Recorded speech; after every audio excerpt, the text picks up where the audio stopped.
Muchas gracias, hermanos, por la oportunidad que nos dieron de estar con ustedes esta semana. Ha sido un privilegio, como siempre, el poder presentar la palabra de Dios delante de los miembros de iglesia. A alguien se le olvidaron sus lentes aquí, solamente le recuerdo que aquí lo dejó, lo voy a poner aquí a un ladito.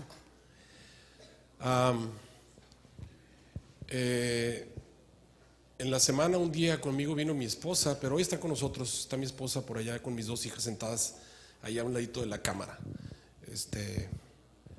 Les hacemos saber que estaban aquí, porque los vi que estaban muy nerviosos, algunos de que no me veían, que no había llegado. Bueno, ellos llegaron temprano, yo me fui en la mañana a mi iglesia, acá en la iglesia de Richardson. Tenemos un invitado por allá también, hay un programa especial de jóvenes. Y pues queríamos ir a presentarnos allá con el pastor y ver si necesitaban cualquier cosa. Y sí, necesitaban algo por allí, por eso fue que me tardé un poquito en salir. Y ya cuando venimos para acá, me di cuenta que el tráfico, especialmente el 635, no es lo que a veces uno espera. Pero bueno, llegamos a tiempo, todavía alcanzamos bastante de los bautismos y todo lo que está aquí. Vamos a abrir nuestra Biblia en Apocalipsis capítulo 11, donde nos quedamos ayer. Que de paso, sé que para muchos de los que están aquí, lo que estamos hablando los toma completamente desubicados. Esto es una serie. Estamos llegando al final de las 3 trompetas. Hemos ido avanzando cada día en algunas de las cosas de lo que tiene que ver las últimas 3 trompetas. Y obviamente recordándoles solamente a los que ya lo saben y para los que no lo saben, la aplicación que le estamos dando a las 3 trompetas es una aplicación completamente distinta a la que tradicionalmente muchos adventistas conocen. Por lo menos la más famosa, la que se aplicaba al Antiguo y Nuevo Testamento, la pasamos totalmente por un lado y nos fuimos directamente a una interpretación más bíblica de la misma. Por eso estamos en Apocalipsis capítulo 11, en el momento en el que estamos tú y yo ubicados, en algún lugar entre el versículo 6 del capítulo 11 y el versículo 7. El versículo 7 dice, estoy en Apocalipsis 11:7, y cuando ellos, o sea, los 2 testigos, yo no sé qué pasó con mi señal, no se ve en la pantalla, ¿me la podrían mandar, por favor? Y cuando ellos hubieren acabado su testimonio, la bestia que sube del abismo hará guerra contra ellos, dice la Biblia, y los vencerá y los matará. Esto está en el futuro para ti y para mí. San Mateo 24:14 dice, y será predicado el evangelio del reino por testimonio a todos los gentiles, y entonces vendrá el fin. Pero si ustedes analizan San Mateo 24, se van a dar cuenta que justamente antes de la predicación del evangelio hay una persecución mundial contra el pueblo de Dios. San Mateo 24, versículos del 9 hasta el 13, te presenta una persecución mundial. Os entregarán, dice, para ser aborrecidos, y os perseguirán y os matarán. Y obviamente presenta el Señor una persecución mundial. Seréis aborrecidos, dice, por todas las naciones por causa de mi nombre. Esa persecución mundial contra la iglesia obviamente es parte del plan de Satanás contra la iglesia.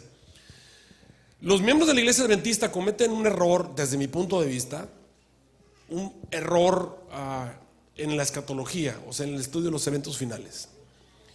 Constantemente veo en Facebook, en internet, en diferentes sermones de diferentes predicadores, la idea de que todo comienza con la ley dominical.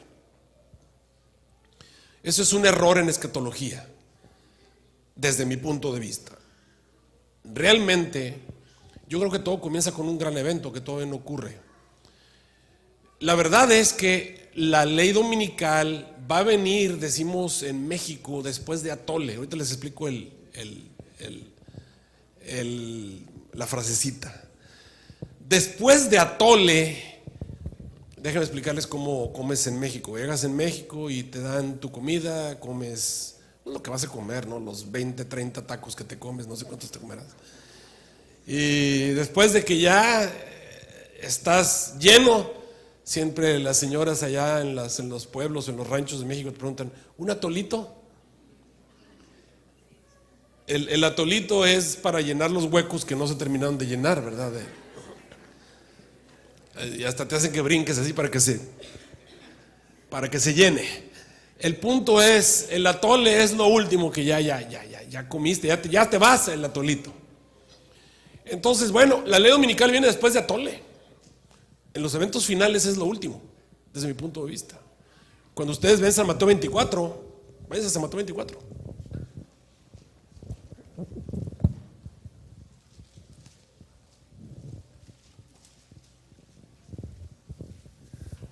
San Mateo 24, la ley dominical está en el versículo 15. San Mateo 24, 15, ahí Jesús registra la ley dominical. Por tanto, cuando viereis la abominación del asolamiento que fue predicha por Daniel profeta, que está en el lugar santo, el que le entienda, los que estén en Judea huyan a los montes. Como la hermana Juay dijo, la señal para huir es la ley dominical, es la señal para huir. Obviamente, la abominación del asolamiento, esa es la señal para salir huyendo.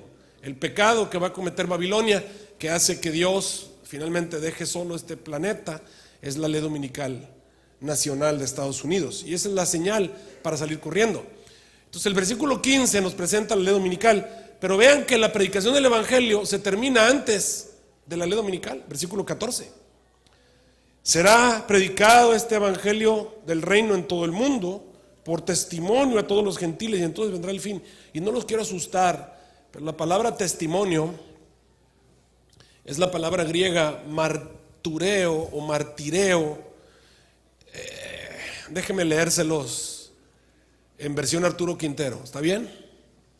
San Mateo 24:14 diría: y será predicado este evangelio del reino en todo el mundo por martirio a todas las naciones, y entonces vendrá el fin.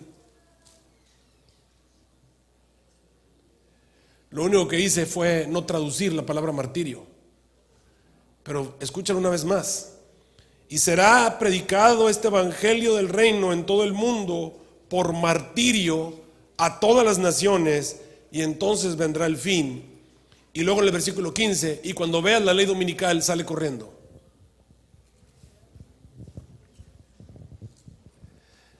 ¿Cuándo vino la ley dominical?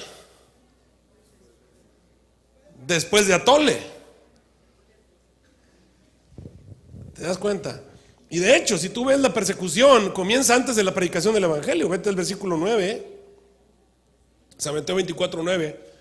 Entonces os entregarán para ser afligidos y os matarán, y seréis aborrecidos por todas las naciones por causa de mi nombre.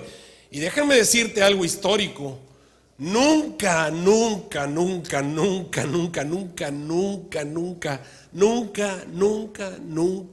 jamás, nunca. Les digo otro nunca, ¿están suficientes los nunca? Ha habido una persecución mundial contra el pueblo de Dios. O sea, esa persecución que muchos teólogos la quieren aplicar a las persecuciones contra el cristianismo a través de la historia, los 1260 años, no aplica, porque lo que Jesús está mencionando aquí es una persecución en la que todos los países de la tierra participan contra el pueblo de Dios, y eso no ha ocurrido. Aquí tenemos una profecía incumplida de parte de Jesús, y es una persecución mundial contra la iglesia. Seréis aborrecidos por nada más Estados Unidos, nada más por México, nada más por algún país de Centroamérica, nada más por algunos países de Sudamérica. No, seréis aborrecidos por todas las naciones por causa de mi nombre. Y luego mira qué va a ocurrir durante esta persecución, porque esta persecución, hermano, no es el tiempo de angustia de Jacob, como mucha gente cree. No, el tiempo de angustia de Jacob, y la gente le tiene miedo al tiempo de angustia. Y cuando hablamos de la persecución, creemos que la persecución es la persecución de Jacob, pero no.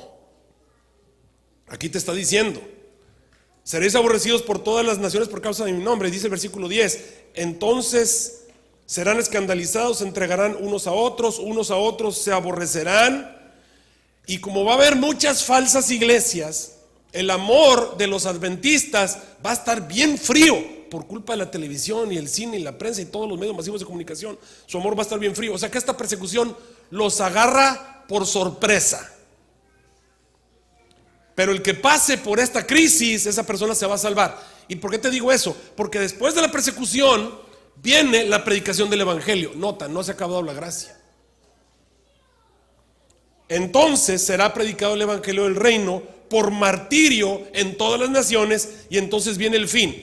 Viene entonces la ley dominical. ¿Y para qué sirve la ley dominical entonces? La ley dominical es la señal para salir corriendo. Es en sus marcas, listos, y la ley dominical es fuera.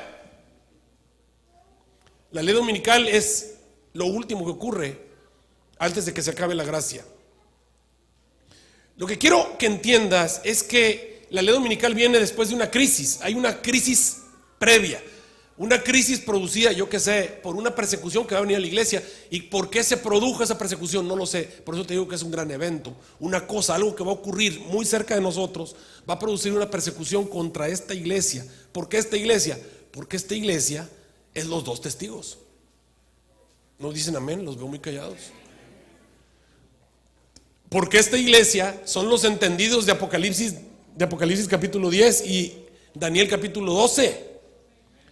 Este es el grupo de personas que entendieron el libro de Daniel, que comieron el librito abierto, que se les amargó en el vientre. Es la iglesia que tiene que predicar a toda nación, tribu, lengua y pueblo. Es el grupo de personas que tiene que llevar adelante una misión imposible, que es la predicación del evangelio a toda nación.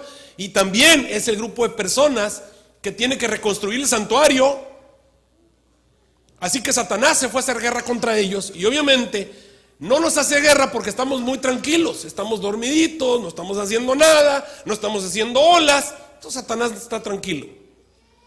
Pero cuando esta iglesia se pone las pilas y comienza a predicar, y ahora sí se dispone a terminar la predicación del evangelio, a terminar su testimonio, entonces Satanás hace guerra contra ellos y los vence y los mata.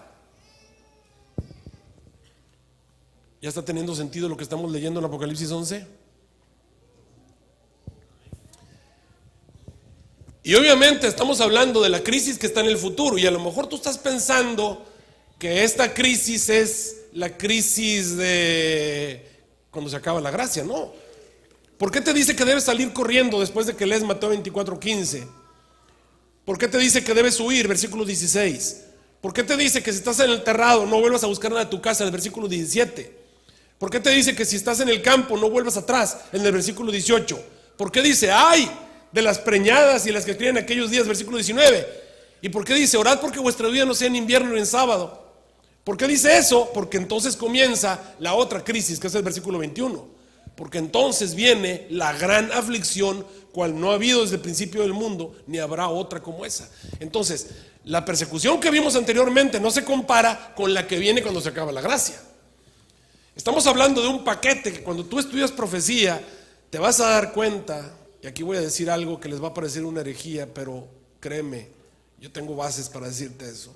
Un paquete que si Dios no lo permite, porque Dios lo puede cambiar en su divino amor y misericordia, Él puede hacer que ese paquete dure menos tiempo.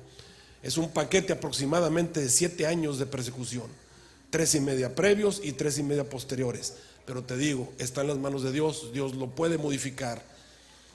Estoy hablando de 3.5 años de persecución contra la iglesia, en la que el pueblo de Dios va a ser muerto y va a haber muchos mártires y se va a completar el número de mártires, y luego se acaba la gracia y otros 3 años y medio. Dios no lo quiera que duren 7 años, pero esos 7 años están bien marcados en diferentes partes de la palabra de Dios. Lo que quiero que entiendas es que estamos hablando de una crisis del tiempo del fin, y Apocalipsis capítulo 11 te presenta esa crisis. Versículo 7. Y cuando ellos estén terminando su testimonio, cuando estemos completando la obra, cuando venga el Espíritu Santo, cuando vayamos a predicar a toda nación, tribu, lengua y pueblo, cuando estemos terminando nuestra predicación, entonces la bestia que sale del abismo, ahora sí Satanás, viene y nos enfrenta y nos hace guerra contra ellos. Y no solamente nos hace guerra, sino que nos vence y nos mata. Mira lo que dice Maranata, el Señor viene, diciembre 12. El tiempo de angustia, cual no fue desde que hubo gente, se iniciará pronto. Y para entonces, dice el hermano Juan, necesitaremos tener una experiencia que hoy por hoy no poseemos y que muchos no pueden lograr debido a su indolencia. Sucede muchas veces que los peligros que estamos esperando no resultan ser tan grandes como uno los había esperado o imaginado. Pero este no es el caso respecto a la crisis que nos espera. La imaginación más fecunda no alcanza a darse cuenta de la magnitud de tan dolorosa prueba. Cuando yo platico con los adventistas, parece ser que los adventistas tienen la idea de que la persecución va a durar unos meses, unas semanas. Te estoy diciendo que va a durar años. Y al hablar de años, estoy hablando que tú tienes hambre cada 5 horas.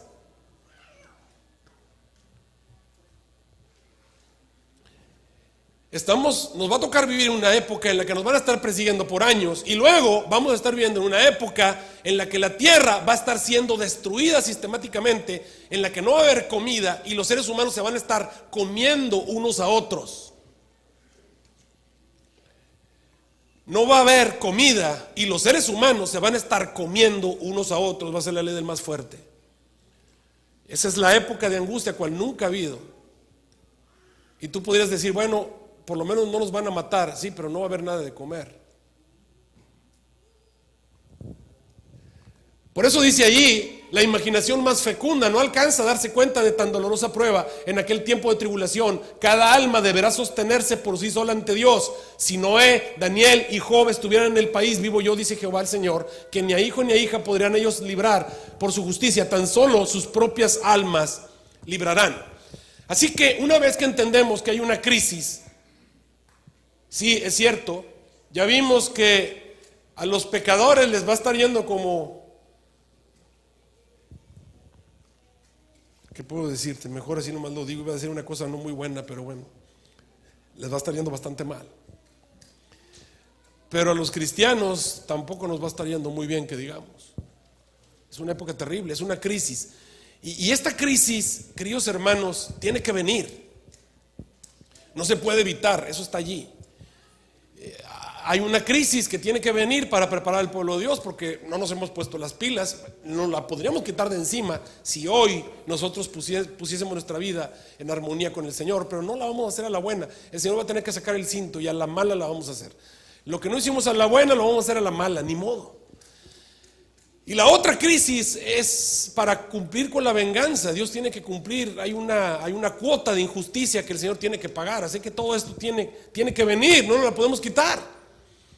Y esta crisis está delante de nosotros. Por eso toda la profecía básicamente concluye en ese momento, en esa crisis del dolor de parto de la mujer que está a punto de parir. Así va a ser la tierra. Va a haber una serie de dolor previo, dolor posterior a la gracia, antes de que Jesús aparezca en las nubes del cielo.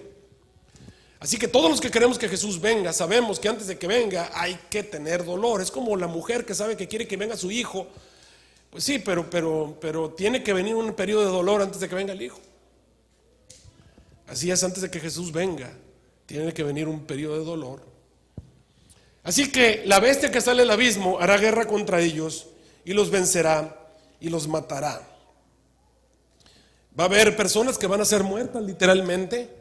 ¿Y en qué forma se nos dice que los 2 testigos van a ser destruidos? Bueno, en el lenguaje legal, un testigo que no se presenta a declarar en un juicio se le considera un testigo muerto.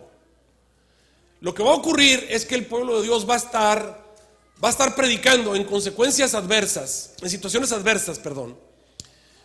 El pueblo de Dios va a estar predicando bajo persecución, bajo martirio.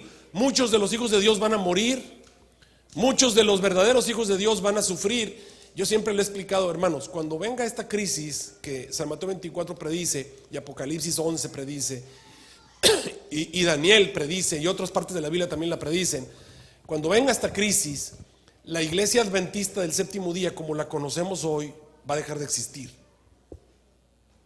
Y quiero que te quede bien claro, porque mucha gente dice, va a salir un remanente del remanente. No, hermanos, este ya es el remanente.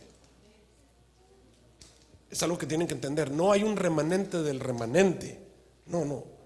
Esta iglesia ya es el remanente. Ahora, que el remanente está lleno de cizaña, esa es otra cosa.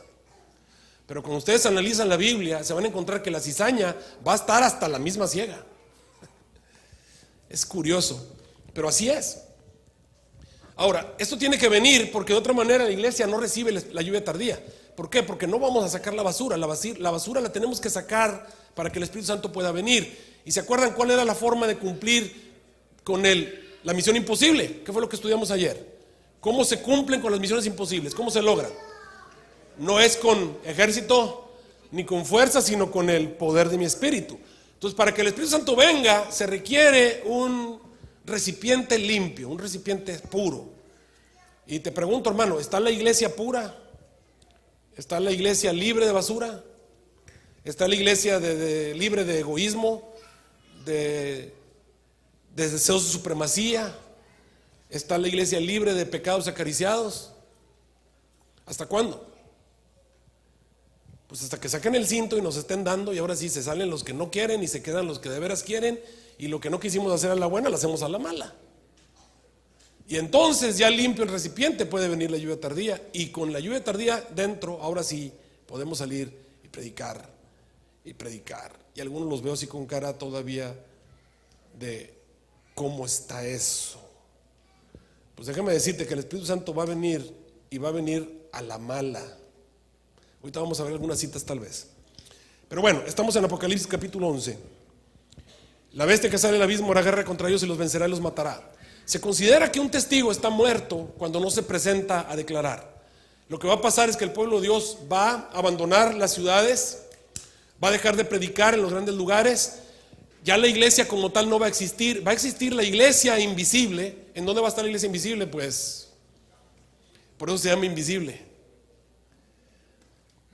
porque no la vas a poder ver, pero va a estar todavía allí. Va a haber unos cuantos hijos de Dios, unos aquí, otros allá. Cuando la iglesia esté bajo persecución, obviamente la conferencia va a ser la primera que va a desaparecer. Después de eso las iglesias locales se van a ir con los líderes registrados, con los pastores registrados, especialmente los que son más conocidos. Esos son los primeros que van a terminar en la cárcel y se van a ir con unos con otros. Finalmente tú no vas a saber si el miembro de iglesia es una persona en la que puedes confiar. Vimos en Mateo 24 que se van a entregar unos a otros. Curioso.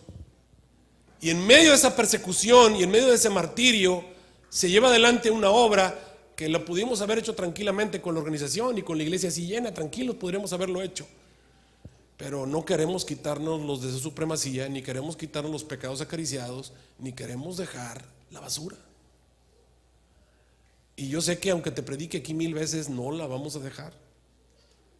Tiene que venir esta persecución, de otra manera no lo vamos a hacer. Así que esto viene. Dice el versículo 8: y sus cuerpos serán arrojados en las plazas de la grande ciudad que espiritualmente se llama Sodoma y Egipto, y donde también nuestro Señor fue crucificado. Recuerden que la cabeza de la iglesia, queridos hermanos, ¿quién es la cabeza de la iglesia? La cabeza de la iglesia es Cristo, ¿no es cierto? ¿Qué quiere decir ser arrojados en las plazas? Los cuerpos obviamente somos nosotros, el cuerpo es la iglesia. ¿Por qué dice que la iglesia va a ser arrojada en la plaza? Bueno, en aquella época no había televisión, no había radio, no había prensa, no había medios masivos de comunicación. Lo que había era plazas.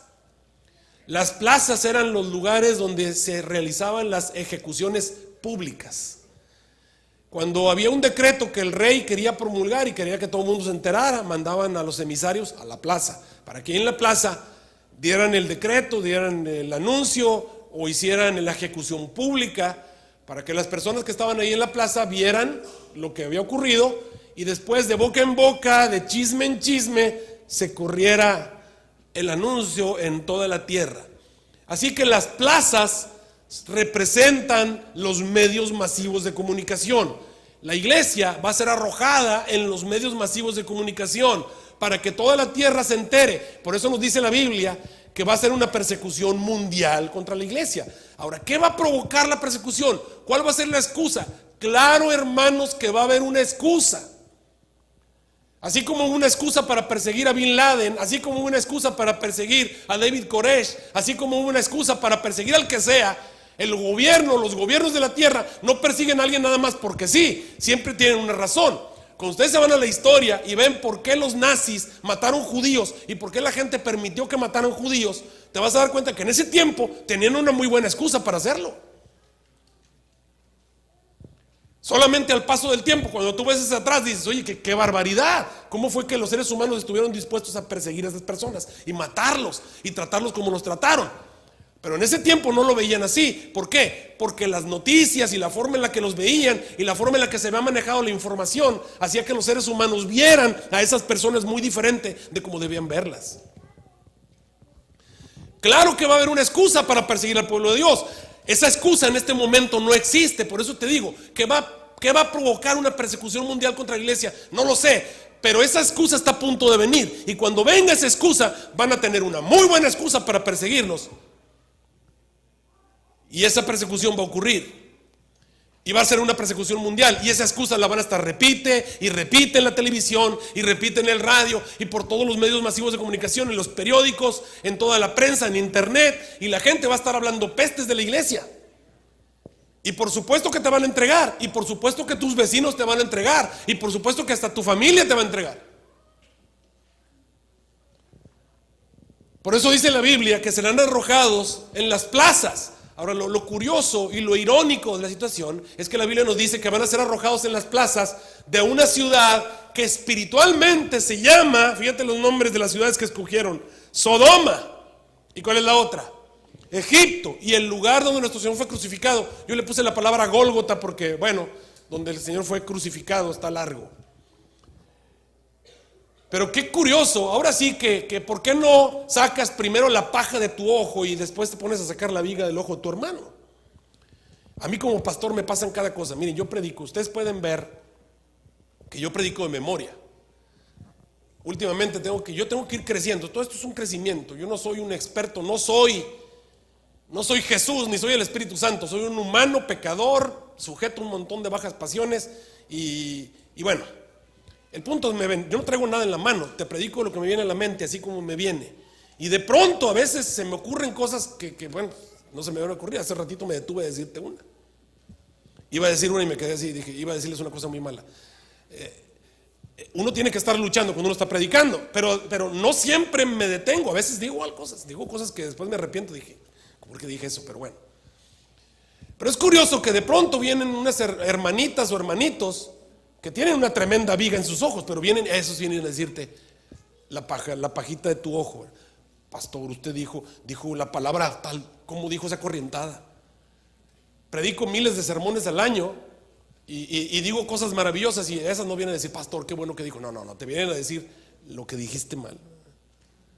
Y cuando tú ves a esa persona, te das cuenta que esa persona pues está en adulterio, o vive una vida doble, o es un hipócrita, o es una persona que se ha casado 2, 3 veces, y viene y te ven la pajita de tu ojo, pero no ven la paja que tiene, la tremenda viga que tienen en su ojo. Es curioso que nos arrojen en las plazas de ¿qué ciudades? Sodoma, Egipto y donde mataron al Señor Jesús. Están dispuestos a ver la paja de nuestro ojo, pero no ver las vigas de sus tremendos ojos. ¿Cómo puede Sodoma tener el derecho de juzgar a alguien? ¿Cómo puede Egipto tener el derecho a juzgar a alguien? Es una forma irónica de decirte que están persiguiendo al pueblo de Dios, persiguiendo a los 2 testigos, ciudades que debieron ser destruidas por Dios. Ahora, ¿pero qué tienen en común Sodoma, Egipto y el Gólgota? ¿Se acuerdan ustedes cómo terminó el capítulo 9 de Apocalipsis? Porque todo esto es un rompecabezas. Capítulo 9 del libro de Apocalipsis, versículo 21, cuando están cayendo las plagas sobre la tierra, te dice: y no se arrepintieron de sus homicidios 1, de sus hechicerías 2, de su fornicación 3 y de sus hurtos 4. El 4 siempre es símbolo de ¿qué? Totalidad. Esto es universalidad. Obviamente el pecado te está diciendo que los seres humanos no están dispuestos a arrepentirse de nada, de ninguno de sus pecados, de ninguna de sus abominaciones, de ninguna de sus injusticias. Ahora, hablemos acerca de Sodoma. ¿Qué pasó en Sodoma? Bueno, ¿había homosexuales en Sodoma, hermanos, o no había? Todos eran homosexuales en Sodoma.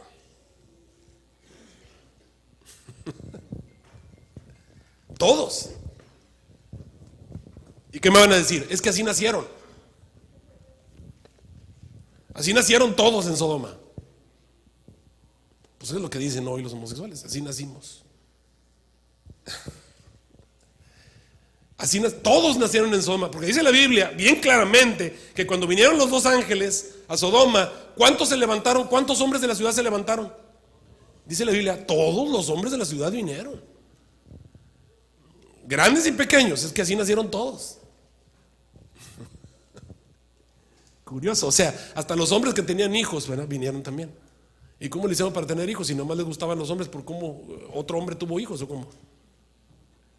No, es que es curioso, o sea, los seres humanos encuentran alguna razón para poder, de alguna manera, minimizar las cosas horribles que les gustan hacer en la tierra.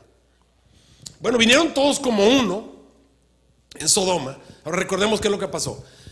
¿Será que Sodoma fue tomada por sorpresa en cuanto a su pecado? No. Cuando tú te vas al libro de Judas, te vas a encontrar que el Señor les mandó a un profeta para predicarles. Estoy hablando de Lot. Lot les estuvo predicando, les estuvo diciendo que lo que estaban haciendo estuvo mal y que no debían hacerlo. Claro que también Lot ya después estaba tan enfermo como ellos, pero también Lot fue enviado y les estuvo diciendo que no lo hicieran. Finalmente, ellos no le quisieron hacer caso a Lot. Ese día, cuando vinieron los dos ángeles, los dos visitadores venían a matar a Sodoma. ¿Te acuerdas la historia? Se quedaron en la plaza.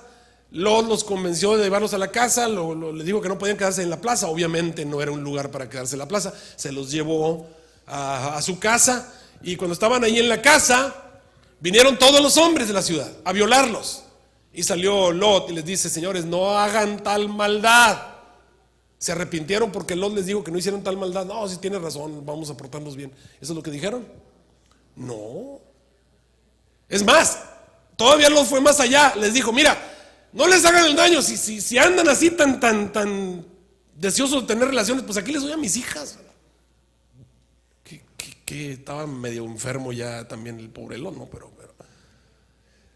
Pero nota, ni aún así, no, ¿cómo? ¿Quién eres tú para estarnos juzgando a nosotros? Ahora te vamos a hacer a ti peor que a ellos. Y en ese momento los ángeles tomaron a Lot y lo metieron. ¿Y qué hicieron con todos los que estaban allí? Los dejaron ciegos. ¿Y qué dijeron los de Sodoma? Yo ya con esto tengo, ya dejemos el asunto. Ya se demostró que Dios nos va a castigar. ¿Dejaron de hacer lo que querían hacer? No, dice la Biblia que todavía a ciegas andaban buscando la puerta, porque todavía los querían violar, así ciegos como estaban. ¿Te das cuenta?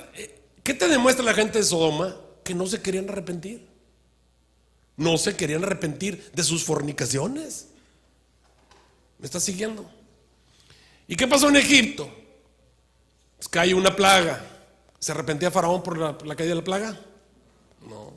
Cae otra plaga. ¿Se arrepiente Faraón de lo que está haciendo? Otra plaga. ¿Se arrepiente Faraón? No. Y ahí finalmente le matan a los hijos. Y ahora sí dice: bueno, váyanse. Y ya cuando se van dice: ¿sabes qué? Siempre no. Ya van por ellos. Y cuando llegan, manda todo el ejército. Y cuando está el pueblo de Dios ahí al lado del mar, viene una nube de fuego y se pone entre los dos ejércitos. El ejército de Dios que está del otro lado, es más bien el pueblo de Dios, y el ejército de Faraón del otro lado.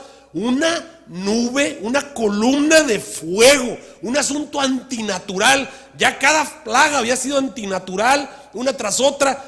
Y el Faraón no se quiere arrepentir. Les manda a los soldados. Están los soldados allí. Está la columna de fuego. Regrésate, por favor. No, ahí están esperando que se quite la columna. Se abre el mar. Se abre el mar delante del pueblo. El pueblo pasa por el mar. Y ahí está la columna, no los deja pasar. Finalmente se va la columna, está el mar abierto, el pueblo del otro lado. ¿Y qué hacen los egipcios?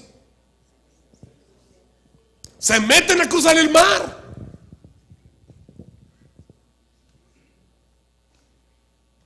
¿Por qué? Porque no se quieren arrepentir de sus hechicerías. No se quieren arrepentir. Ese es Egipto. Ese es Sodoma.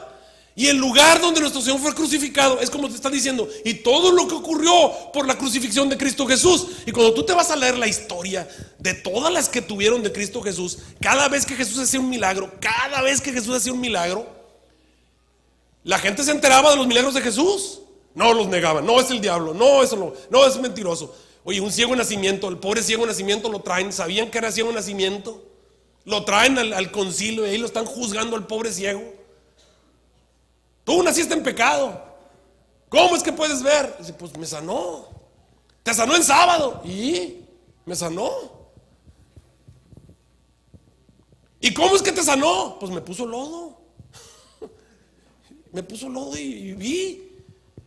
A ver, señores, este es su hijo, ¿sí? Y díganos cómo es que nació ciego, ¿sí? ¿Y cómo es que puede ver? Pues yo qué sé, pregúntale, ya está grande. Pues dale gloria a Dios, pero este es un pecador. O sea, le dice, bueno, a ver, yo no entiendo. ¿Cómo pueden decir ustedes que es pecador? Y a mí me sanó, yo estoy ciego. No se ha oído en toda la historia que hay un profeta que haya sanado a un ciego de nacimiento. Y ahora ustedes me están diciendo que es pecador, que no pueden ver. ¿Cómo te atreves? O sea, qué bárbaros. Jesús sanaba a un leproso, se los mandaba, ve, presenta ante el sacerdote, viene el leproso sanado. Ellos decían que era el azote de Dios. Decían que era el azote de Dios. Y ahí venía el azotado por Dios, sano. No, lo hizo el diablo. Ahora el diablo es más poderoso que Dios. Sabían, hasta vinieron y le dijeron, sabemos que has venido de Dios, porque nadie podría hacer las maravillas que tú haces. Bueno, si sabías que es de Dios, entonces ¿por qué no lo sigues? Ya Juan Bautista lo había declarado. Era obvio quién era Jesús. Se estaban haciendo los tontos, porque no hay peor ciego que el que no quiere ver. Bueno, mira, el día que vienen a tomar a Jesús, ¿te acuerdas? Estaba Jesús en el Getsemaní y llega Judas, el traidor, con la gente. Vienen de noche, vienen con unas antorchas a ver a Jesús de noche. Sale Jesús a recibirlos. Sale Jesús, vienen las personas y le dice, ¿a quién buscan? Y le dijeron, a Jesús. Y Jesús dijo, yo soy. Y cuando Jesús dijo, yo soy, ¿sabes lo que pasó? Dice la Biblia que todos cayeron al suelo. Los derribaron. Ellos solitos no se pusieron de rodillas cuando Jesús dijo yo soy. No, algo vino, los agarró cuello a tierra, pum, al suelo. Algo los tumbó a todos. Era como para decir, oye, no, si ahí muere, yo me voy. No, se levantaron y estaban así, hasta tenían miedo, hasta esperaron que Judas se acercara. Judas se acercó a Jesús y le dio un beso. Y dije, no, bueno, no nos pasa nada si lo tocamos. Así que tomaron a Jesús. ¿Se arrepintieron por eso de tomar a Jesús? No, lo tomaron. Sale Pedro, le corta la oreja a un tipo allí. Le trató de cortar la cabeza, pero el otro nomás le dio la oreja. Jesús sana a la persona. ¿Se arrepintieron por eso de tomar a Jesús? No, se lo llevaron al concilio. Y cuando estaba en el concilio, llega Judas enloquecido. Se veía que ya estaba como endemoniado. Avienta las monedas y dice, ¡he pecado! Entregué sangre inocente. ¿Se arrepintieron por eso de tomar a Jesús? No, salieron de la turba, azotaron a Jesús, se lo llevaron a Pilato. Pilato no se quiso meter en problemas. ¿Sabes? Dijo, no, yo no tengo nada que ver, llévenselo, mándenselo a Herodes. Se los manda Herodes. Llegan con Herodes y Herodes les dice, no, pues yo tampoco quiero nada, regrésenselo a Pilato. Y va con Pilato, y cuando llega con Pilato hasta viene un siervo por allí y le dice, tu señor ha tenido pesadillas por este hombre. ¿Se arrepintieron por eso de entregar a Jesús? No, fíjate qué cosa. Se lo llevan, van en el camino, y cuando van en el camino se encuentran a Judas, que se había ahorcado, se había roto la cuerda, estaba en el suelo, se había despedazado en el suelo. ¿Se arrepintieron por eso de tomar a Jesús? Lo llevaron al Gólgota, hasta el ladrón en la cruz. Hermanos, se oscureció pleno mediodía, 3 horas de oscuridad en el día. Dice el deseado a todas las gentes que no podían ni siquiera ver lo que estaba delante de su nariz. ¿Se arrepintieron por eso de tomar a Jesús? De matarlo. No. Hasta dice que se volvían golpeándose los pechos de miedo, pero no que se muera, que se muera. Tengo mucho miedo porque lo maten. Tembló cuando Jesús dijo, consumado es, pum, tembló. Cuando lo sepultaron, van y consiguen una guardia que se la pongan en la tumba. En la madrugada vienen unos soldados, está vivo, salió. ¿Qué te demuestra toda esta historia? ¿Qué te demuestra? ¿Qué tienen en común Sodoma, Egipto y el Gólgota? ¿Qué tienen en común esos 3 lugares? no están dispuestos a arrepentirse, no se quieren arrepentir de su fornicación, de sus homicidios, de sus hechicerías y de sus hurtos. Y Apocalipsis 11 dice: y sus cuerpos serán arrojados en las plazas de la grande ciudad que espiritualmente se llama Sodoma, Egipto, y también nuestro Señor fue crucificado. Estamos hablando de una sociedad que no está dispuesta a arrepentirse. Por eso dice el versículo 9: y los de los linajes 1, y de los pueblos 2, y de las lenguas 3, y de los gentiles 4, verán los cuerpos de ellos por 3 días y medio, y no permitirán que sus cuerpos sean puestos en sepulcros. Este grupo de personas, obviamente, son las personas que escucharon la predicación del evangelio. Los linajes de los pueblos, lenguas de los gentiles. ¿Te acuerdas? A toda nación, tribu, lengua y pueblo. Es necesario que te levantes y profetices a muchos pueblos, gentes, lenguas y reyes. Es decir, este es el grupo de personas. No tienen excusa. No pueden decir: no sabía. No, se les predicó. Todos oyeron el mensaje. Este grupo de personas son sin excusa. Este grupo de personas escucharon la palabra de Dios. Este grupo de personas saben lo que está pasando y han tomado una decisión, la misma decisión que tomaron los de Sodoma, la misma decisión que tomaron los de Egipto, la decisión que tomaron la gente que crucificó a Jesús. Hacer el mal, aun cuando sabían que estaba haciendo mal, siguieron adelante en su decisión. Así que estas personas ven los cuerpos de ellos. ¿Por cuánto tiempo? ¿Cuántos son 3 días y medio? Pues son 1260 días. Tiempo y la mitad. ¿Cuánto creías que iba a durar la persecución? Pues aquí hay 3 años y medio.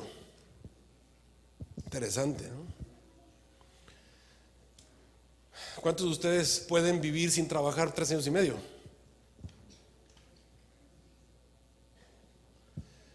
¿Cuántos de ustedes pueden vivir huyendo juntamente con tu familia sin tener un lugar donde dormir, donde vivir, donde comer? 3 años y medio. Y con toda la gente detrás de ti.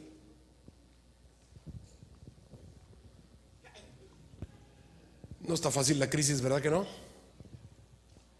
Aquí en la iglesia dejan de venir porque se pelearon con un hermano. Ahora cuando todo el mundo esté detrás de ellos, pues no. Hay miembros de iglesia que no, ya no voy a la iglesia porque el pastor me hizo cara fea, no me saludó. No, es que no me visitan. Imagínate, si con eso te sales de la iglesia, pues ahora cuando venga esto, hermano, pues ya va desde ahorita, ya. Wow. Ahora sí que no aguantas nada, pues, hermano. Curioso, ¿no? Ahora, tú me dirás: pastor, miren cómo toda la profecía es una cosa maravillosa, es un rompecabezas que tú ves las piezas cayendo en todos los lugares. Hermanos, ¿se acuerdan los 2 testigos? ¿Cuáles fueron los 2 personajes bíblicos que las trompetas usaron para representarnos a los que se van a salvar? Moisés y Elías. Moisés representa a los que resucitan, ¿verdad? Esos están muertos y se van a resucitar, okay. ¿Y Elías a quién representa? A los que están vivos. Ok, Elías estuvo de fugitivo, ¿verdad que sí? ¿Cuánto tiempo lo anduvieron buscando porque andaba escondido Elías? ¿Cuánto tiempo? 3 años y medio. Elías, el que tiene que predicar, el que tiene que volver el corazón de los padres a los hijos. Ese Elías que va a venir, que tiene que guardar los mandamientos de acuerdo a Malaquías, ¿se acuerdan? Ese mismo Elías, perseguido 3 años y medio, igual que el primer Elías. Y lo mismo le pasó al segundo Elías cuando Jesús comenzó. ¿Cuánto duró el ministerio de Jesús en la tierra, hermanos? ¿Y dónde estuvo el segundo Elías, Juan, en ese tiempo? En la cárcel. Dale.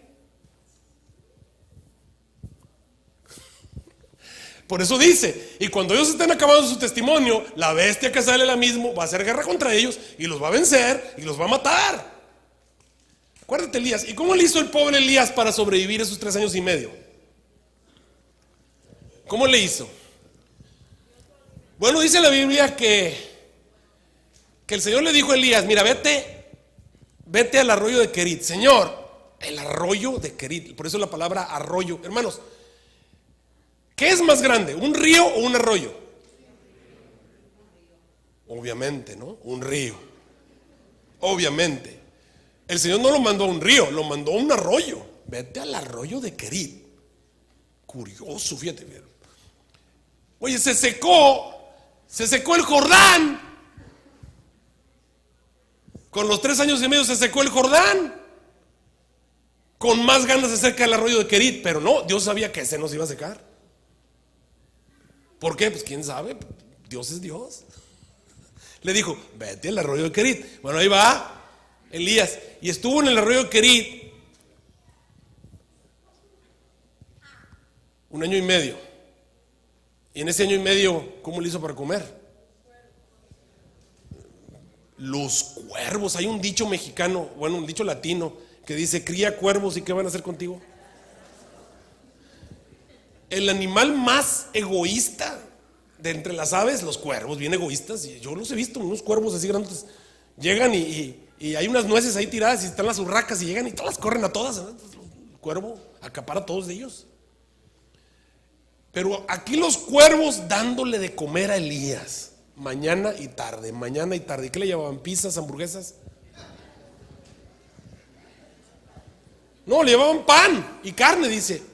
¿Y de dónde agarraban la carne los cuervos? ¿Qué tan limpia estaba la carnita esa que se agarraban? Que de paso yo soy vegetariano. Dios tiene que hacer algo especial conmigo. Me tiene que llevar tofu de alguna manera. Es curioso. Mañana y tarde, mañana y tarde. Y después de eso, el Señor, cuando vio que el arroyo se estaba secando, le dijo, ¿sabes qué? Te voy a mandar a Sarepta de Sidón. Señor, pero es tierra pagana. Ahí te voy a mandar. Y te voy a mandar para que te mantenga una viuda pobre. No le dijo una viuda rica. No, le dijo, te va a mantener una viuda pobre. Oye, ¿cómo vivía la viuda para empezar? Era pobre y era viuda. Bueno, ahí te voy a llevar para que te mantenga. Fíjate, me llena así de extrañeza que la que iba a mantener iba a ser la viuda, no Elías. El Señor le dijo, la viuda te va a mantener a ti. Oye, que te mantenga el gobierno, pobre viuda, ¿no? Pero no, el Señor la mandó con la viuda de Sarepta y estuvieron viviendo por 2 años de, yo no sé de dónde sacaban agua, pues de algún pozo ahí que no se les sacaba, y de una vasija que no se le acababa la harina, y de un cántaro de aceite que tampoco se le acababa el aceite. Bueno, esa es la manera en la que se sobrevive en este tipo de crisis, solamente con el poder de Dios.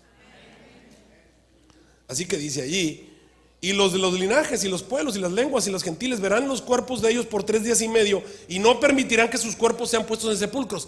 ¿Qué quiere decir? Que no permites que el cuerpo de alguien sea puesto en el sepulcro. Cuando tú metes a alguien en el sepulcro dices, ahora sí, que descanse. ¿En qué dices?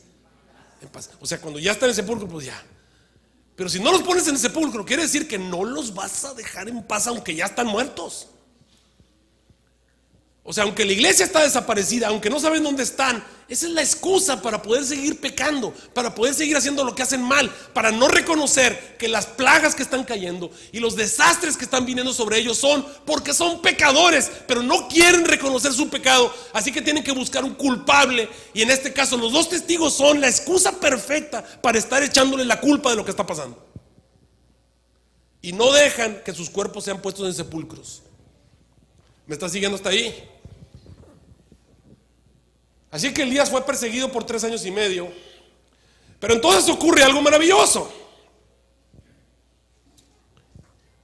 Versículo 10. Y los moradores de la tierra se gozarán sobre ellos y se alegrarán y se mirarán dones los unos a los otros, porque estos 2 profetas han atormentado a los que moran sobre la tierra. Atormentado pidiéndoles que se arrepientan y no les gusta. A la gente no le gusta que vengan a decirle que hace mal. Y así, ya no me molestes, ya no me molestes, ya no me molestes. Y cuando le sigues diciendo, llega un momento en que los atormentas. Hermanos, ¿qué daño le hacía Abel a Caín? ¿Por qué Caín lo quiso matar? ¿Por qué lo quería matar? Dice la Biblia que porque era justo, era lo único que le caía gordo, que era justo. ¿Qué daño les hacía Daniel a los otros gobernadores, a los otros sátrapas? ¿Qué daño les hacía? Entonces, ¿por qué lo querían matar? Nomás porque era justo.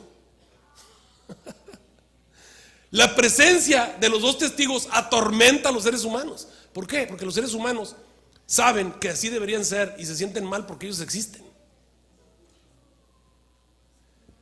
¿Sabes por qué las iglesias del mundo le tienen tanto odio a la iglesia adventista?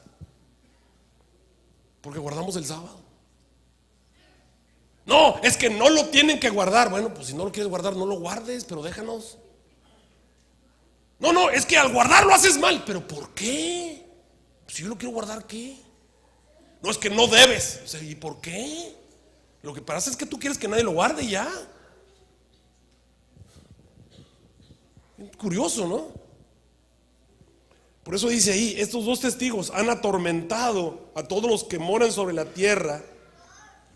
Pero el versículo 11 dice: y después de 3 días y medio, el espíritu de vida enviado de Dios entró en ellos, se alzaron sobre sus pies y vino un gran terror sobre los que los vieron. ¿Saben, hermanos, cuál es el primer evento cuando Jesús aparece o cuando Jesús viene? Que de paso, ¿cuánto tiempo va a durar la venida de Jesús? Va a durar 7 días, exactamente, 7 días. Durante 7 días Jesús va a estar viniendo a la tierra. ¿Qué es lo primero que ocurre cuando Jesús está comenzando a venir? ¿Qué dice Primera Tesalonicenses 4? Porque el mismo Señor con aclamación, con voz de arcángel y con trompeta de Dios descenderá del cielo, y los muertos en Cristo, ¿qué es lo primero que ocurre? Los muertos en Cristo resucitan primero, porque ellos también tienen que ver la venida de Cristo. Así que lo primero que pasa es que los testigos que están representados por Moisés se levantan.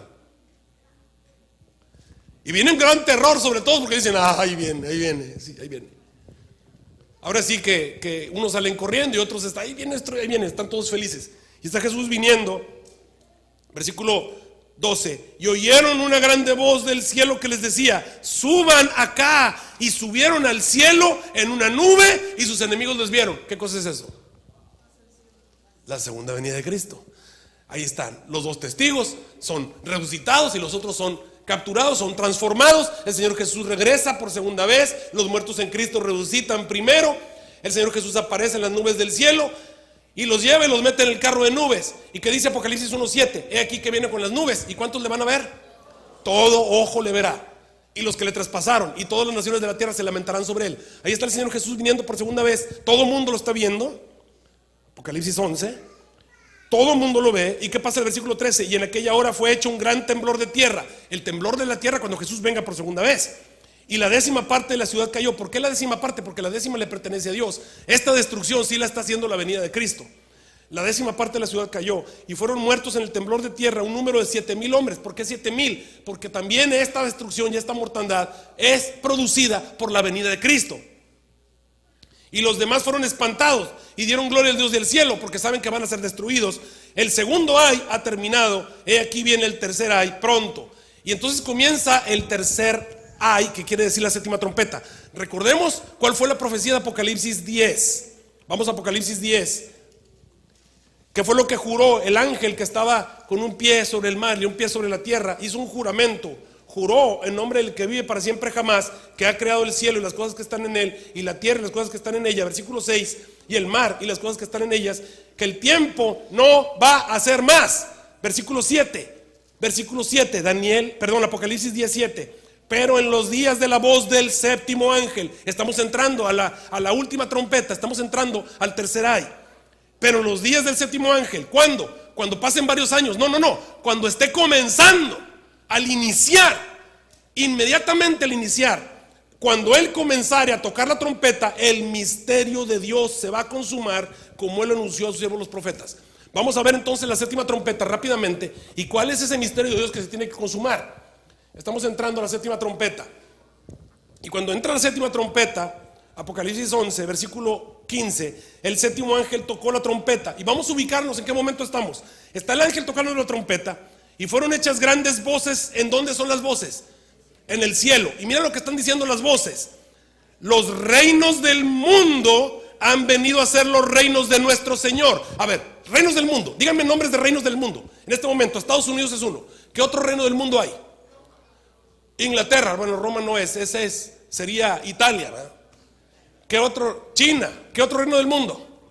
Rusia, otro reino del mundo. Otro reino del mundo. Turquía. ¿Qué otro reino del mundo? Roma no es, hermano, bueno, sería el Vaticano, pero el Vaticano está chiquito. Roma es parte de Italia. Arabia Saudita, sí, bueno, reinos del mundo, esos son reinos del mundo. Pregunto, hermanos, en este momento, ¿los reinos del mundo son de Jesús? No, ¿cuándo es que van a ser de Jesús? ¿Te acuerdas cuál era la profecía de Daniel 2? La básica, la que todos lo sabemos, la de la estatua que tenía los pies en parte de hierro, en parte de barro cocido, la cabeza de oro, los pechos de plata, el vientre de bronce, las piernas de hierro. ¿Te acuerdas? Los pies en parte de hierro, en parte de barro cocido. ¿Cómo es que dejan de existir?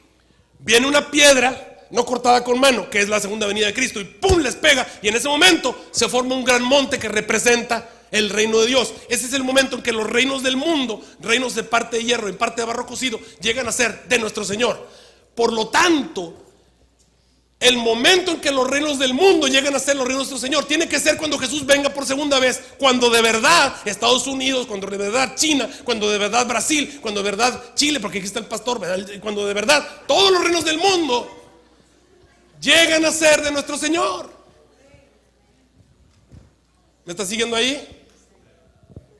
Entonces, grandes voces en el cielo que dice: los reinos del mundo ya llegaron a ser de nuestro Señor. Ya apareció Jesús, ya los destruyó, ya viene, dice el versículo: los reinos del mundo han venido a ser de nuestro Señor y de su Cristo, y reinará para siempre jamás. O sea, ya está Jesús reinando. Versículo 16: y los 24 ancianos que estaban sentados delante de Dios en sus sillas se postraron sobre sus rostros y adoraron a Dios, diciendo: te damos gracias, Señor Dios Todopoderoso, que eres, que eras, que has de venir, porque has tomado tu grande poder y has reinado. Están adorando a Jesús porque ya está reinando. Y se han airado las naciones, versículo 18, y tu ira ha venido, y el tiempo de los muertos para que sean juzgados ha llegado, y para que des el galardón a tus siervos los profetas, y a los santos, y a los que temen tu nombre, y a los pequeñitos, y a los grandes, y para que destruyas a los que destruyen la tierra. Y el templo de Dios fue abierto en el cielo, y el arca de su testamento fue vista en su templo, y fueron hechos relámpagos y voces y truenos y terremotos y grande granizo. Y cuando tú te vas al granizo en las plagas de Apocalipsis 16, la última plaga de Apocalipsis 16 es el granizo. Ok. Y aquí es donde surge algo importante. Lo que estos señores dijeron allí: se han airado las naciones, tu ira es venida, y el tiempo de los muertos para que sean juzgados ha llegado. Ese versículo lo quiero analizar contigo. El Señor Jesús está viniendo para reinar. ¿Cuál es el misterio que tiene que ser consumado? ¿Cuál es el gran misterio? ¿Qué nos dice el Espíritu Profecía del misterio de los misterios? Mira, ahí está la cita en Dios nos cuida de marzo 4. La hermana Juan dice: la encarnación de Cristo es el misterio de todos los misterios. La encarnación de Cristo es el misterio de todos los misterios. ¿Te acuerdas qué fue lo que juró? Que cuando esté comenzando la séptima trompeta, el misterio de Dios será consumado, como Él lo anunció a sus siervos los profetas. Y en Alza tus ojos, del 3 de septiembre, mira lo que dice la hermana White: la deidad no se debilitó ni murió. Eso habría sido imposible. Cristo, el Inmaculado, salvará a cada hijo e hija de Adán que acepte la salvación ofrecida y que consiente en ser hijo de Dios. El Salvador compró la raza caída con su propia sangre. Este es un gran misterio. Sigo leyendo ahí. Un misterio. Fíjate lo que dice la hermana White, esto es clave. Un misterio que no será total y completamente comprendido en su magnitud hasta que la traslación de los redimidos tenga lugar. ¿Hasta cuándo vamos a entender eso? Hasta que venga la transformación, te metan en el carro de nubes y te vayas hacia la Nueva Jerusalén. Allí vas a entender. Así que si tenías dudas, la séptima trompeta es el momento en que el misterio de los misterios es explicado. Y eso es el momento en el que te están trasladando de la tierra a la Nueva Jerusalén.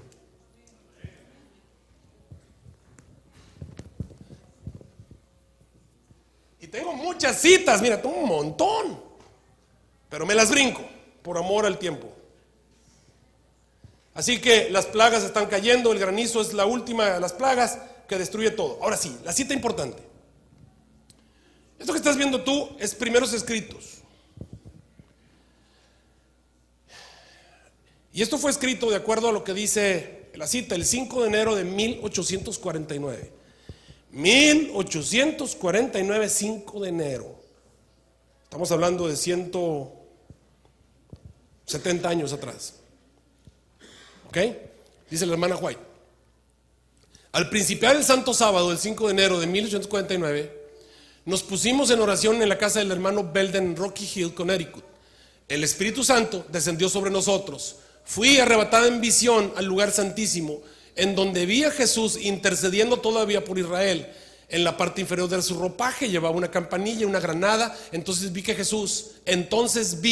Jesús no dejaría el lugar santísimo hasta que cada caso estuviese decidido, ya sea para salvación, ya sea para destrucción, y que la ira de Dios no podía manifestarse mientras Jesús no hubiese concluido su obra en el lugar santísimo y se hubiese quitado sus vestiduras sacerdotales para revestirse de un ropaje de venganza. Entonces Jesús abandonará el lugar que ocupa entre el Padre y los hombres, y Dios ya no callará, sino que derramará su ira sobre los que rechazaron la verdad.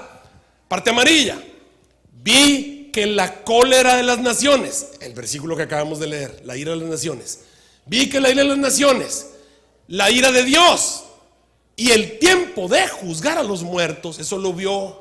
Vi que eran cosas separadas y que eran cosas distintas, y vi que se seguían una después de la otra. O sea, primero es la ira de las naciones. Cuando se acaba la ira de las naciones, comienza la ira de Dios.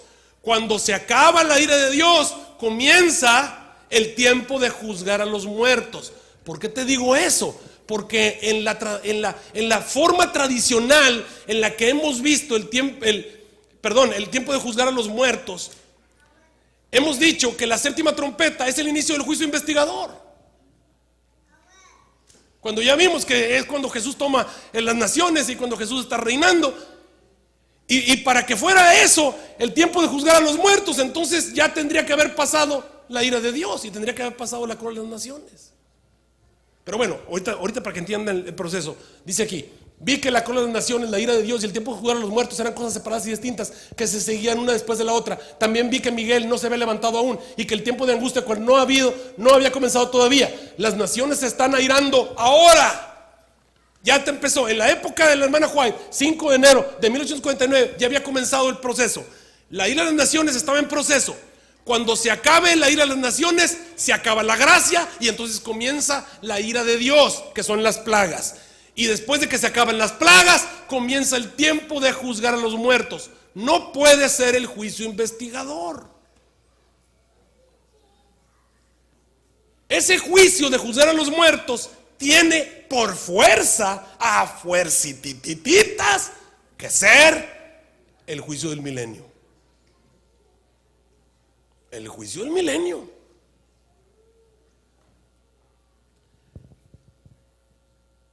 Las naciones se están airando ahora, pero cuando nuestro sumo sacerdote termine la obra en el santuario, se levantará, se pondrá las vestiduras de venganza y entonces derramará las 7 postreras plagas, o sea, la ira de Dios. El único juicio que viene después de que se acabó la gracia es el juicio del milenio. Veamos. La ira de las naciones, de acuerdo a lo que la hermana Juan nos dice, ya había comenzado. La ira de Dios, pero la ira de las naciones primero, después es la ira de Dios y luego es el tiempo de juzgar a los muertos. ¿De acuerdo? La hermana Juan me acaba de decir que la ira de las naciones ya había comenzado en 1849. Ya había comenzado.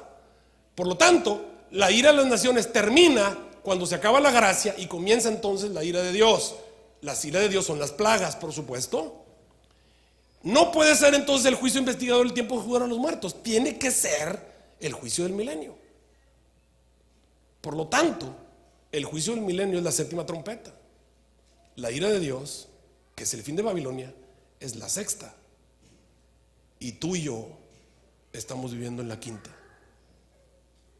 Por fuerza. ¿Y qué tiene de importante esto? Lo que tiene de importante, tengo sonido, ¿verdad?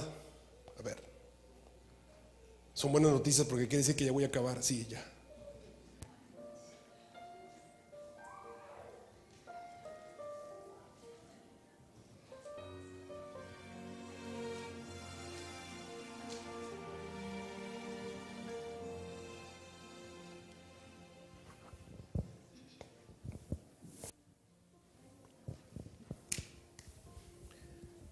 Quiere decir que tú y yo estamos viviendo en la quinta trompeta. Y si estuviste esta semana, sabes que la quinta trompeta es la época del espiritismo moderno. Es la época de los medios masivos de comunicación. Es la época en que los demonios salen del abismo y están a nuestro alrededor. Es la época de los 5 meses, 150 años. A fuerza estamos viviendo en ella. Eso quiere decir que tú y yo estamos viviendo en los últimos 150 años de la historia humana. Porque cuando se acaben esos 150 años, el planeta va a ser destruido sistemáticamente hasta que Cristo Jesús aparece en las nubes del cielo para llevarse a los que están anotados en el libro de la vida. ¿Cuánto tiempo falta? No lo sé. Pero las buenas noticias son que faltan poco. Yo no sé si tú lo ves como malas noticias, pero yo lo quiero ver como buenas, porque yo de verdad quiero que Jesús venga. Ya es tiempo. Ya es tiempo de regresar a casa. No le hace que venga el dolor. Es como cuando la mujer ya tienes 9 meses de embarazada, ya no puede dormir ni de ladito, ni boca arriba, ni boca, no puede dormir, simplemente no puede dormir. Y ya lo que quiere es, no le hace que venga el dolor, ya que salga, ¿verdad? Ya que salga. Ya es tiempo. ¿Qué hay en este mundo que nos detiene? ¿Qué hay en este mundo que valga más que lo que Jesús nos ofrece? Es tiempo de volver a casa. Es tiempo. Voy a hacer con ustedes algo que no he hecho nunca. Este canto no lo he cantado nunca, es la primera vez que lo voy a cantar. A ver qué tal me sale. Y creo que me queda muy bien con lo que estoy hablando, porque es tiempo de ver a Jesús.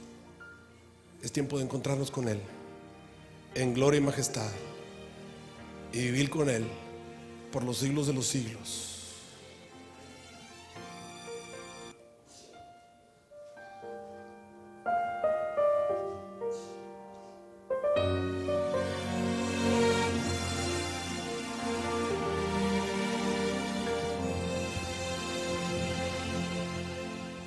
Falta ya muy poco para vernos y por horas platicar. Qué momento tan precioso. Me imagino juntos, cara a cara, abrazarte y suspirar. Oh Jesús, cuánto te amo. Aún no sé si yo te espero o me esperas.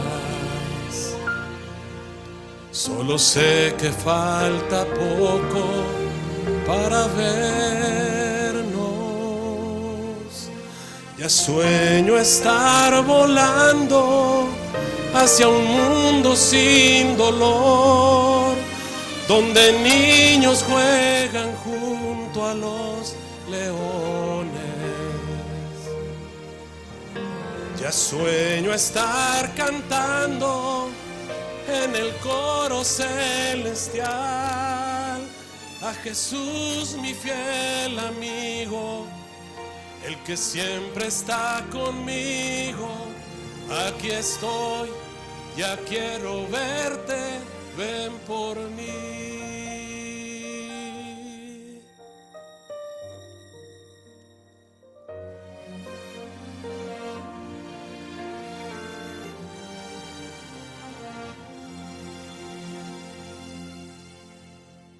¿Qué se sentirá vivir por siempre?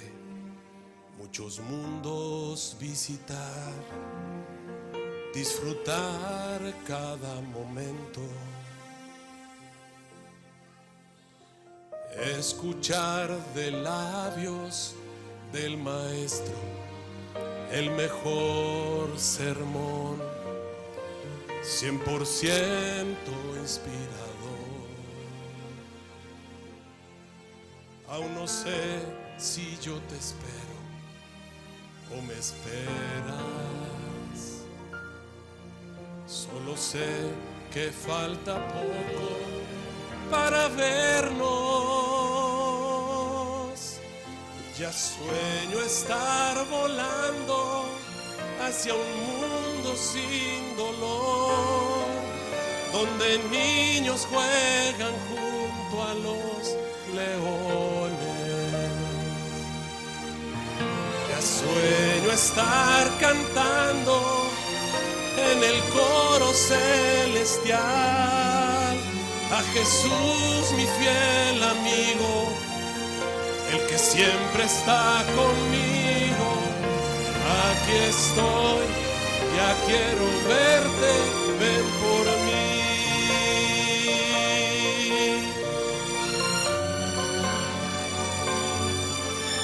Donde niños juegan junto a los leones. Ya sueño estar cantando en el coro celestial a Jesús, mi fiel amigo, el que siempre está conmigo. Aquí estoy, ya quiero verte. Ya sueño estar volando hacia un mundo sin dolor, donde niños juegan junto a los leones. Ya sueño estar cantando en el coro celestial a Jesús, mi fiel amigo, el que siempre está conmigo. Aquí estoy, ya quiero verte, ven por mí. Aquí estoy, ya quiero verte, ven por mí. Ven por mí.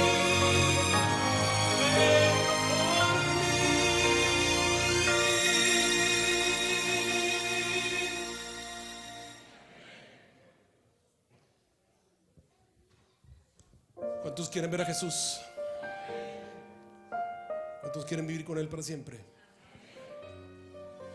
¿Quieres poner tu vida en las manos de Jesús?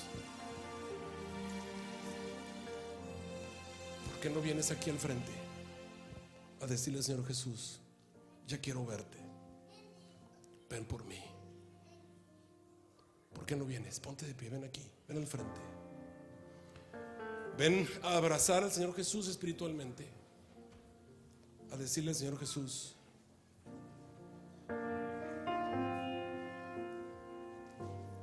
falta poco para vernos. Es cierto, cosas terribles están por venir, pero el final es maravilloso. El final es glorioso. Solo sé que falta poco para vernos.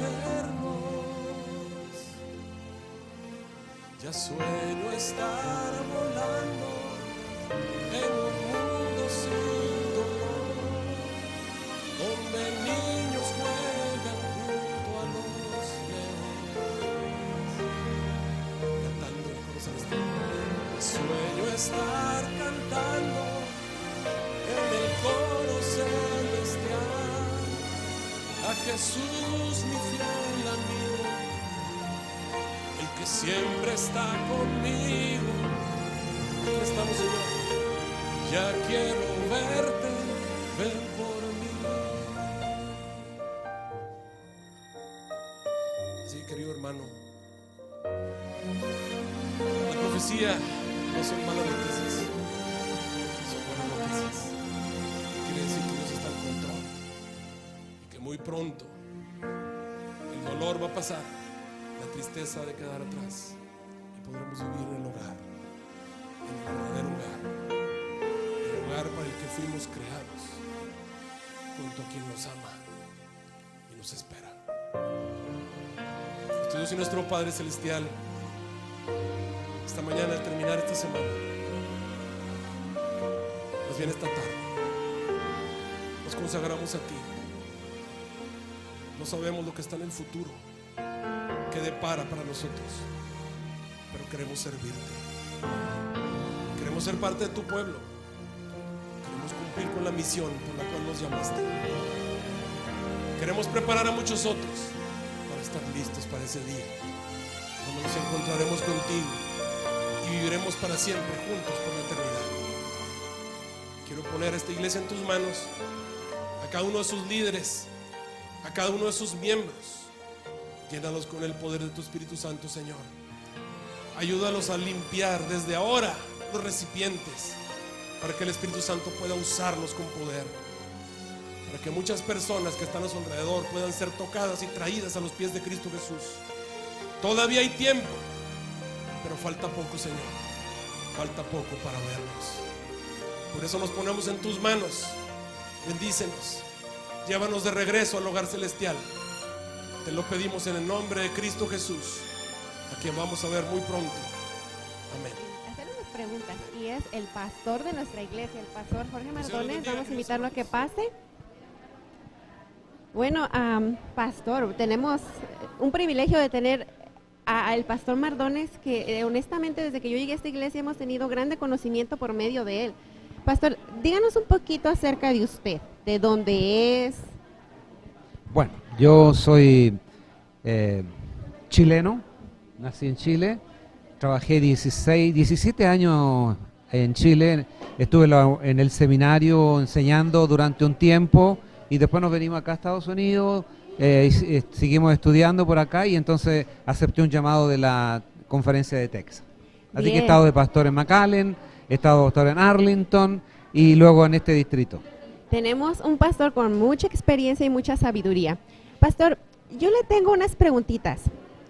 Tuvimos una serie donde crecimos mucho, pero yo quiero preguntarle, porque como cristianos tenemos un concepto de lo que aprendimos. Como pastor, ¿qué vio como pastor? ¿Qué fue algo que a usted tal vez le tocó? No sé, dígame su opinión pastoral. Bueno, en general, toda la semana sentí que Dios usó en forma maravillosa al pastor Quintero en su exposición de la trompeta, que es una posición propia de él. No es la tradicional interpretación que tiene la iglesia, pero creo que la posición se ajusta mucho a la Biblia, a la palabra de Dios, al espíritu de profecía, la Biblia, y fue, en mi impresión para la iglesia, fue una bendición. Creo que hubo un reavivamiento en la vida de muchos hermanos. Llegaron cada noche participando, mucha asistencia. Creo que fue una bendición en ese sentido. Tuvimos iglesia llena la mayoría de las noches, ¿verdad? Así que es de bendición. Otra pregunta, como cristiano, dejando a un ladito lo de pastor, como cristiano, ¿cómo sintió que le ayudaron estas conferencias a usted? A pesar de tantas veces que he participado en semanas de oración, pero sentí al Espíritu de Dios hablándome directamente en esta semana. Y me siento más cerca del Señor ahora que nunca y le agradezco que haya usado al pastor Quintero como instrumento para presentar su palabra. Amén. Le hago estas dos preguntas al pastor porque muchas veces creemos que él como pastor piensa de una manera o por el conocimiento que tiene, pero se han fijado que de las ambas maneras hay una cercanía para con Dios y ganas de seguir adelante, ¿verdad, pastor? Amén, amén. Pastor, un consejo para su iglesia, para la iglesia de Salim. Bueno, ojalá que esta semana que tuvimos de evangelismo no termine hoy, sino que ahora continúe en nuestra propia vida, en nuestra propia experiencia, que sigamos creciendo, que sigamos apoyando las actividades de la iglesia, que nos comprometamos con la misión de dar estudios bíblicos, de golpear puertas, hacer encuestas. Es la hora propicia, porque es el tiempo de gracia que estamos viviendo, un momento en que podemos hacer las cosas en tiempo de bonanza, en tiempo de libertad, y no tengamos que hacerla en tiempo de persecución o de grandes presiones para la iglesia. Claro. Así que ese es mi consejo a la iglesia que ojalá mantengamos este espíritu de reavivamiento que yo he sentido que se ha producido esta semana. Amén, pastor. Yo también así lo siento. Ahora, un consejo, un llamado, un pequeño llamado para nuestros televidentes y las personas que nos están escuchando. Que ojalá también el Señor les haya hablado a ustedes, que siga el Espíritu de Dios trabajando en sus vidas, que sigan orando, que si alguno de ustedes no es adventista, no es de la iglesia, o a lo mejor primera vez que participó en esta semana, abran la puerta de su corazón y permitan que Dios siga hablándoles. Probablemente hay algo maravilloso que Dios tiene para ustedes en el futuro, una experiencia que no la van a poder nunca describir, el gozo y la paz que puedan tener en sus corazones. Que Dios les bendiga y gracias por acompañarnos durante toda la semana escuchando estas conferencias. Ok. Antes de que se nos vayan, pastor, ¿le gustaría enviar un saludo para la radio, para el último mensaje? Oh, sí, definitivamente el ministerio que ustedes están teniendo realmente es notable. Yo no conozco todos los detalles, ¿verdad?, del ministerio de ustedes. Estoy enterándome poco a poco y creo que voy a estar investigando más y veo que están haciendo una gran tarea y yo los apoyo desde mi punto de vista y todo lo que podamos como iglesia aquí en Salim, vamos a estar apoyándoles al ministerio y yo creo que están haciendo una obra